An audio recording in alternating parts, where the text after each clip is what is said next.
Well, Kirby Smart and the Georgia Bulldogs have an alpha wide receiver for the 2024 season. That's what I'm going to be talking about in today's video. Of course, I hope everyone had a very Merry Christmas. Yesterday, the Dogs will take on the Florida State Seminoles in the Orange Bowl in just a few days. But again, all eyes are still focused on next season. This season, there is no national championship. And at Georgia, it's national championship or bust. So no title. So maybe next year, right? But will they have a go-to alpha wide receiver? I think they will now, right? Just a few days ago, they landed Colby Young, one of the top wide receivers out of the transfer portal from the Miami Hurricanes, a guy who's had a very productive season for the Canes, and he's a guy who brings a lot of size, right? He is a legit 6'5", 215 pounds. A lot of people say they're 6'4", 6'5", when they're really 6'2", 6'3", right? 6'4", 6'5" is big. And this kid is big. He runs like a deer. He's got a big catch radius, moves really well for his size. But this is a guy that Georgia can really place on the outside. They haven't really had a wide receiver this big and this talented in a while. Marcus Rosemy-Jacksaint is bigger. Ra Thomas is bigger. But this dude's a legit 6'5", and he is going to be a weapon that Carson Beck just doesn't have, right, along the rest of the roster. He's going to be a major factor next year. Now, of course, there's no Brock Bowers, who has been the alpha pass catcher, not wide receiver, even though he kind of plays like a wide receiver. But he's the alpha. He's the number one. He is the go-to target and has been for 3 years, right? But he's not going to be on the roster next year, right? He hasn't made that official yet, but 99% sure that he's going off to the NFL, as he should. Might play in the Orange Bowl, but wouldn't surprise me if he kind of opted out of that right now either. He should probably set his sights on the NFL. But next year, I think they need a guy to replace him. Colby Young could be that guy, and Ladd McConkey could be that guy if he returns, but I think it's highly doubtful that he returns too. And Marcus Rosemy-Jacksaint is not going to be there. So, part of me is thinking they've got a lot of guys.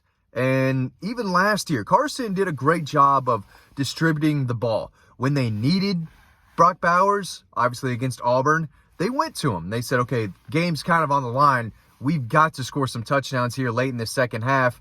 We're going to go to Brock Bowers. All right, double teamed or not, we're going to go find number 19. He's the best player on the field. So everyone should know that we're going to Brock Bowers, and we're going to go to him anyway, and it's going to work, and we're going to win this game. That's what Georgia did. Can Colby Young be that guy, right, where 3rd and 8, 3rd and 9, game is kind of on the line, big down, key scenario, everyone knows they're going to go to Colby Young. Is that a guy that Georgia can kind of force the ball to and it still work out, right? Or is it up to Carson to be like, you know what? I don't have an alpha. I don't need one. I can get the ball to Dom Lovett. I can get the ball to Ra Thomas. I can get it to maybe C.J. Smith or Dylan Bell, right? Oscar Dell, again, just a tight end. He's not a wide receiver. London Humphreys, right? Or does Colby Young have to be the guy? Maybe London Humphreys is the guy. He's a legit 6'3", about 185, 190. Maybe he's closer to 200 pounds. He's a guy who has kind of takeoff, breakaway speed for his size. So the two guys they brought in have a different element. But we saw how good Dom Lovett can be last year, right? He didn't light up the stat sheet. Not a lot of guys do at the wide receiver position at Georgia. But we saw what Ra Thomas could do, right? We saw spurts and flashes of all these guys. So they're good players. They're talented. That they can help. But you're not going to have a guy consistently catching 8 to 10 balls a game for 150 yards. And you don't need that to win national championships. It'd be nice to have a guy who can do that here and there.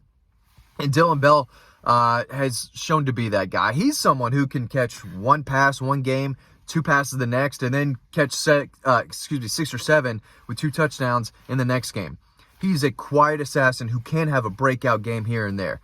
Dom Lovett can too. Dom Lovett can go over 100 yards, a couple touchdowns on any particular game. Ra Thomas, when he's healthy and got the ball his way, he showed flashes that he can make some plays. So overall, top to bottom, it is a deep group. But do they have an alpha? Do they have a number one? And do they need a number one? I think Colby Young could be that guy, but without Brock Bowers, without Ladd McConkey, without Marcus Rosemy-Jacksaint, those are 3 guys who were obviously key players, not only this past year, but for several years now. They're going to have to replace that production. You can't replace Brock Bowers. You're just not going to. It's not going to happen. He's one of the best players of all time. Not going to happen. But that production and that, threat of I can pick up a big first down anytime I want. I can make a big play with the game on the line, third down, fourth down. You can go to me and I can make a play. Again, he's a guy that is going to play on the boundary, right? Closer to the line of scrimmage, kind of open things up on the perimeter. He could win jump balls. He's great in the red zone. He can take a screen pass the distance if he's got the correct blocking, right? He has that ability to do so. He can make a tough catch on the sideline. Can leap and catch the ball at the highest point over defenders. That's what he brings to the table. He can stretch the field vertically, and again, he can, inside slant, pick up 5 yards on a key 3rd and 3, 3rd and 4. He can do that. London Humphreys just played 1 year at Vanderbilt, and he didn't light the stat sheet, but the talent was easy to see. And I think Georgia fans realized that when he took off for a 49-yard touchdown, kind of outrunning some really good quality Georgia defenders along the way for that touchdown. So he brings kind of a game-changing ability himself. But Dylan Bell has been able to take over games. We saw what he did in Knoxville against the Vols. Threw for a touchdown. He can run the ball out of the backfield, but he's a natural receiver and an excellent route runner. But he's a weapon, and they've got a lot of weapons out there. If you're Carson Beck, you have to like what you've got coming back and the guys that you have the ability to throw to, even without Lad McConkey and Brock Bowers and Marcus Rosemy-Jack Saint. But C.J. Smith coming back, Tyler Williams, an incoming freshman who I think has the ability to catch more passes next year, Anthony Evans, a speedster, a guy that they might want to stretch the field with. Arian Smith is still on the roster. Arian Smith has shown big playability, obviously, and in big moments. In big games, he's made some big plays.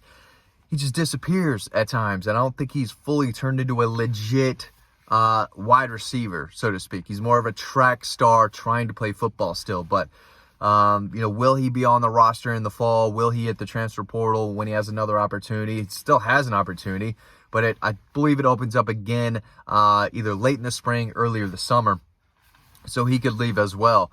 But overall, top to bottom, I think it's a very good group of wide receivers and pass catchers overall. And I'll talk more about this in the offseason, but Brock Bowers was that alpha when they needed him against Auburn. And when he got hurt against Vanderbilt, we didn't see the same Brock Bowers that we got accustomed to seeing for almost a full 3 years. But he's a guy that anytime you needed him, you could go to him. And he was as reliable, dependable as any big play pass catcher across college football.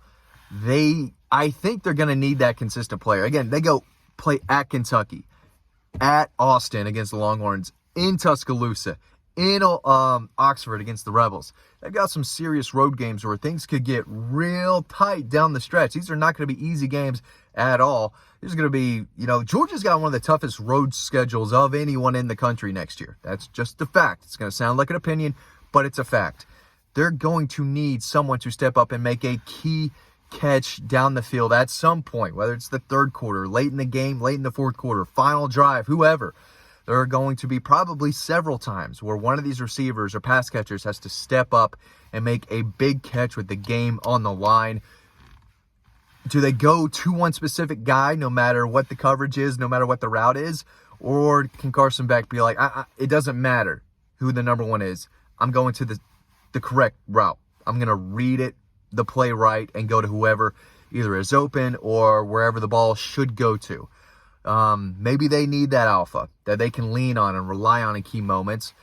Maybe they don't. That's kind of the question that I have for you. I think in some instances, there will be a time where they wish they needed or had a guy like Brock Bowers that they can go to and say, all right, dude, it's coming to you. Right, here's the play, and it's going to one guy.